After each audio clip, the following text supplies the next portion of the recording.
The way you communicate will determine what girlfriend you have, what friends you have, what job you land. I am not a natural by any means. I used to speak like this. Hi guys, my name is Sergio and I want to teach you guys, But through the techniques in this video, I will show you how you can make the same transformation. And at the end of the video, I'll provide a bonus technique that will improve your communication within minutes. Principle number 1 is paralanguage. Paralanguage are the nonverbal elements of your voice. The first factor would be rhythm. This has to do with the pace and the pauses in your speech. Currently at this very moment, I'm speaking at a consistent rhythm, and if you notice, if I keep doing this, it will get kind of repetitive.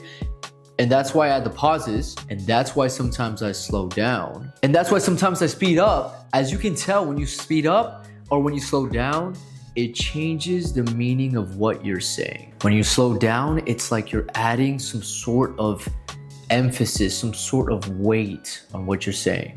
And when you speed up, it's like you're adding excitement, like you're adding anticipation, like there's gonna be some sort of conclusion at the end. And let's not forget about pauses, because if you watch this video, you will see I have these well-timed pauses that give anticipation, that allow you to digest what I'm saying, that allow me to take a deep breath when I'm speaking. And when necessary, it gives tension. Without the pauses, there's no tension. The next element of paralanguage would be your tone. Your tone is kind of like the color of your voice. It is the quality of the sound itself, and also can refer to its pitch. One easy test to differentiate your tone versus your pitch is you can try to match the pitch I'm going to make. Boom, boom, boom. You can try to make that same pitch. You can try to match my pitch, right? Because pitch refers to how high or how low the note is. So it can be boom, it can be boom, it can be boom. But if you try to match my pitch, you're gonna notice we still don't sound the exact same. And the difference is essentially your timbre. It's the quality of your voice. I definitely have a more huskier,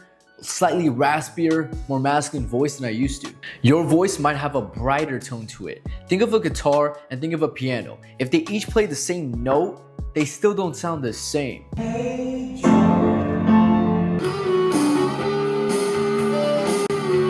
You can also change the timbre of your voice, and that's what makes a voice very interesting. This is an example of me changing the timbre of my voice. You see how it's kind of like breathy, kind of like it's flying? And now I'm making it a bit more rich. And now I'm making it a bit more nasally. This is the timbre. The goal here is to switch up your tone depending on the emotion. You also want your pitch to vary, but most men overuse high-pitched noises. But you don't only want to speak low the whole time, because if you do that, you're not as exciting and you're not as relatable. Instead, you want a balance. Notice my voice. Like there's moments it goes up, there's moments it goes down. There's moments it's very fucking deep for whatever reason, and there's moments it's more high-pitched. A practical example of how to use your pitch: you want to raise your pitch when you want to add anticipation, and you want to lower your pitch when you want to conclude something. Certainty equals low, anticipation equals high. So for example, I just did it. Principle number 2 is kinesics. This refers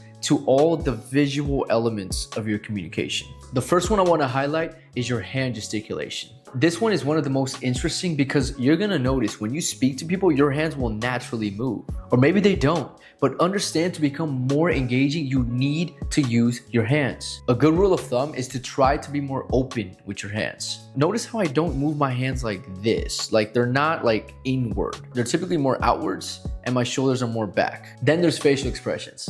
So right now I have kind of like a smile, kind of like a genuine look to me, but now I look more serious. And notice how my voice is also pairing up with my serious look in my face. Then there's this look where it's more of like this open, genuine connection. Finally, there's posture. You have been told your whole life to keep your back straight, but have you actually been doing it? This has become a conscious effort to try to keep your back straight, try to keep your chin up, and just walk with confidence. The final principle is Oculesics. This refers to all sub-communication done with your eyes. I'll give you guys 3 examples to get a good understanding of this. This right here is my genuine open look. Notice how my eyes are kind of soft, but they're open.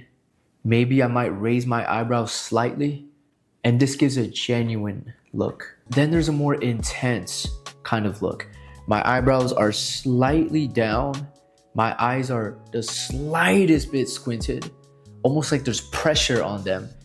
And it gives a more intense look. This can kind of come off almost like I'm angry, It could also come off almost like I'm determined. Notice how it depends on the combination with my mouth. The final example is a more relaxed look. My eyes here are the slightest bit squinted, but not like with pressure. It's almost like I'm more sleepy. And my eyebrows are relaxed. If you pair this with a smirk, this is what comes off more flirtatious.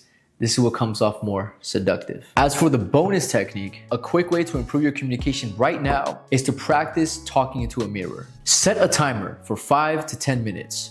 Look at the mirror, look at your own eyes, and just start talking. Say anything you need to say, but don't stop talking. Do this as much as you can. Talk what's on your mind. Express yourself as much as you can. Are your hands moving? Are you throwing in a smile? Do your eyes change at all? How's your pitch? That will improve your communication right away. But in terms of long-lasting change, you need to have consistent progress with this. And if you struggle with consistency, or you want more accountability or more help, link in my description to work with me personally. I will help with your dating, your self-development, and your overall life. And that's all for this video. Have a great day. Peace.